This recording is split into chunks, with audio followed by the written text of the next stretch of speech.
Bonjour à tous, dans cette vidéo nous allons voir la méthode pour résoudre une inéquation du premier degré à une inconnue.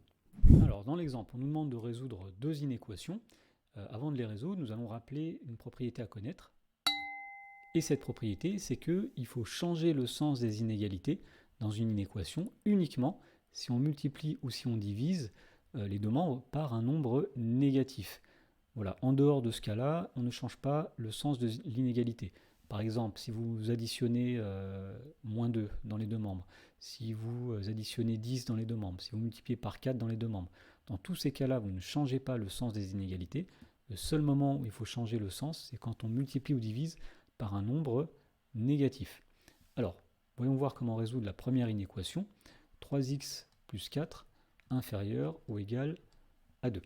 Donc la méthode, c'est la même que pour résoudre des équations. L'idée, c'est qu'on passe les x d'un côté et qu'on passe les constantes de l'autre, et à la fin, on divise pour isoler x.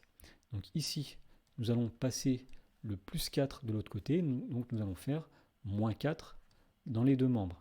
Alors ici, il s'agit d'une soustraction, donc on ne va pas changer le sens, puisque ce n'est ni un produit ni une division par un nombre négatif. Donc ici, nous allons dire que l'inéquation est équivalente à 3x inférieur ou égal à 2 moins 4, c'est-à-dire moins 2.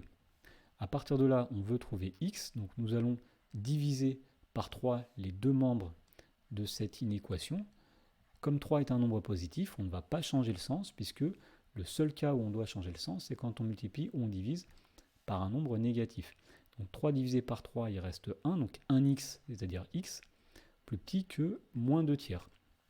Donc l'ensemble des solutions ici, c'est tout un intervalle, ce sont tous les nombres inférieurs ou égaux à moins 2 tiers, ce qu'on note ici comme l'intervalle qui va de moins l'infini exclu à moins 2 tiers.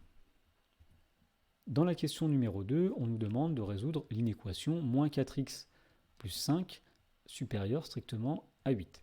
Donc encore une fois, nous allons mettre tous les x d'un côté, toutes les constantes de l'autre, pour trouver x à la fin. Donc ici, nous allons par exemple passer le 5 de l'autre côté. Donc nous allons faire moins 5 dans les deux membres de cette inéquation. Donc soustraire 5, ce n'est pas un produit, ce n'est pas une division. Donc on ne va pas changer le sens quand on soustrait 5 des deux côtés. 8 moins 5, ça donne 3. Et donc pour trouver x ici, il faut se débarrasser du moins 4. Donc puisque c'est moins 4 fois x, nous allons diviser par moins 4 les deux membres de cette inéquation afin de pouvoir trouver x à la fin. Donc ici, nous allons avoir moins 4x divisé par moins 4, qui est plus petit que 3 divisé par moins 4. Et puisque nous avons divisé par un nombre négatif, qui est moins 4, vous voyez qu'ici, nous avons changé le sens de l'inégalité. À partir de là, nous disons tout simplement que moins 4 sur moins 4, c'est 1, donc il reste x, et 3 sur moins 4, c'est moins 3 quarts.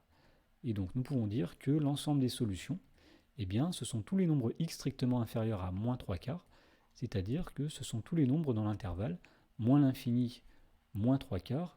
Alors moins 3 quarts est exclu, puisqu'ici, l'inégalité était stricte.